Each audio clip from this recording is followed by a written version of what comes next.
វេលានេះអាកាសធាតុធ្វើឲ្យខ្ញុំនឹកសង្សារចាំងតែពេលវេលាបានបដូរផ្លាំងហួងអងទៅហើយវេលានេះខ្ញុំនឹកក្បែរមនុស្សដែលស្នេហ៍ខ្ញុំគ្មានកងត្រាយពេលវេលាហួងហើយជាអតីតស្នេហានេះនៅពេលចង់ដូចចំណងចងជាប់សង្ខារនៅពេលបាត់បង់ក្តីស្នេហាខ្ទេញអង្គជីវិត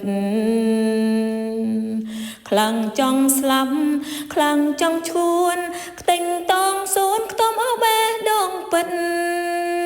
នេះគឺជាការខកចិត្តនៃស្នេហាសង្សារអើយខ្ញុំភ្លេចវាហើយភ្លេចបានសម្រេចខ្ញុំអាចកាត់ចំណាយនៃភាពខ្លោចផ្សាជួបមនុស្សថ្មីតាមខ្ញុំយល់នៃអ្វីហៅថាស្នេហាគឺស្នេហា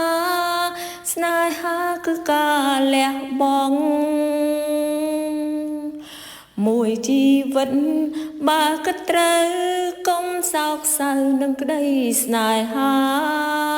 ត្រូវទទួលស្គាល់ថាថ្លៃថ្លាឬក៏លិចលង់ទួងមិនស្អាតយើងមិនឆ្លាតតែយើងនេះក៏មិនល្ងិតល្ងង